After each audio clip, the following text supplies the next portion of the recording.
Ice. நில்லுடி. யாரு உனக்கு? நான் எதுக்கு நிக்கணும்? என்னடி இப்படி பேசுற? நான் சொல்றது ஒரு நிமிஷம் கேளு.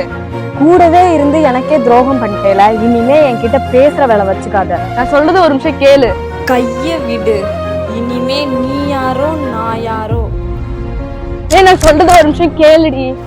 என்ன சொல்ல போற? அவர் விரும்புறாராண்டி. இவர்கிட்ட எப்படி புரிய வைக்கிறதுன்னு தெரியலையே. ஐசு, ஒரு நிமிஷம் நான் சொல்றதை கேளு. நான் சொல்றத ஒரு நிமிஷம் கேளு. அவர் ஒன்னதான் விரும்புறாராம், பைத்தியக்காரி. என்ன சொன்ன? அவரு உன்னை லவ் பண்றாராம். நிஜமாவாடி சொல்ற? ஆமாண்டி. நிஜமாவா சொல்ற? பாய். அக்கம் பக்கம்